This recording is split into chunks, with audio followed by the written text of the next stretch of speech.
Ada seorang pengusaha muda bernama Arman yang tinggal di kota kecil.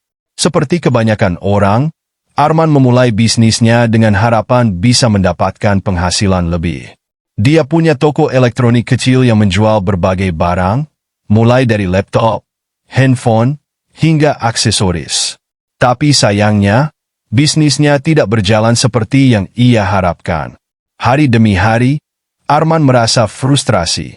Banyak pesaing di sekitar kotanya yang menjual barang serupa, bahkan dengan harga lebih murah.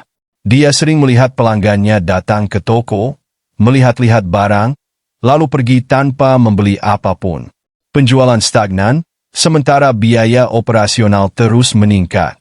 Arman tahu ada yang salah, tapi dia tidak tahu apa itu. Suatu hari, seorang pelanggan bernama Rudy datang ke tokonya. Rudy adalah seorang pekerja kantoran yang baru saja menerima promosi. Dia butuh laptop baru untuk menunjang pekerjaannya, tapi setelah berkeliling di beberapa toko, dia belum menemukan yang cocok. Di sini, Arman melakukan sesuatu yang berbeda dari biasanya.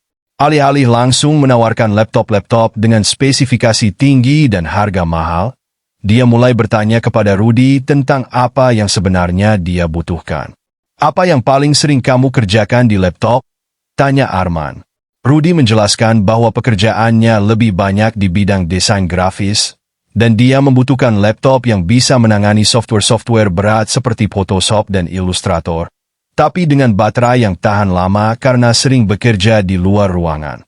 Arman mendengarkan dengan seksama. Setelah mendengar masalah Rudy, Arman sadar bahwa laptop yang dicari pelanggan bukan hanya sekadar spesifikasi tinggi, tapi harus sesuai dengan kebutuhannya. Ia tidak hanya menjual produk, tetapi solusi untuk masalah yang dihadapi Rudy. Arman mulai merekomendasikan laptop dengan daya tahan baterai yang lebih lama dan performa yang cukup kuat untuk desain, meskipun harganya lebih rendah dari yang dia rencanakan untuk tawarkan.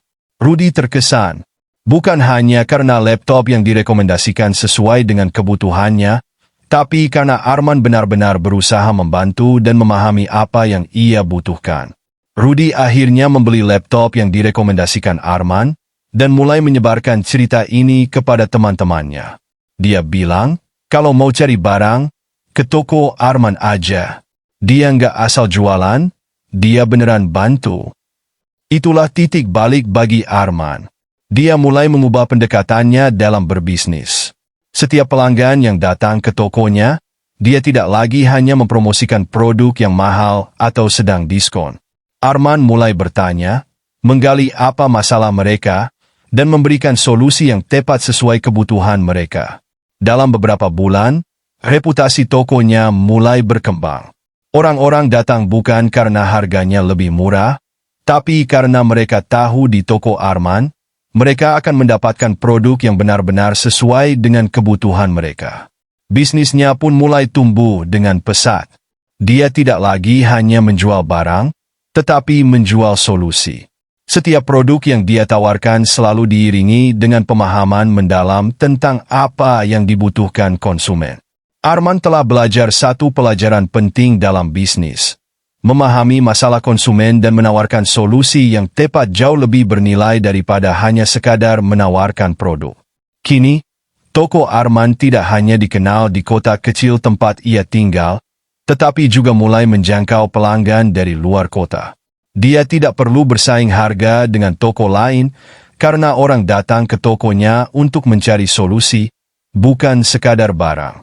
Kesuksesan Arman adalah bukti nyata bahwa dalam dunia bisnis, yang paling penting bukanlah produk yang dijual, tetapi bagaimana produk itu bisa menjadi jawaban atas masalah yang dihadapi konsumen. Saat seseorang merasa masalahnya terselesaikan, mereka akan dengan senang hati menjadi pelanggan setia.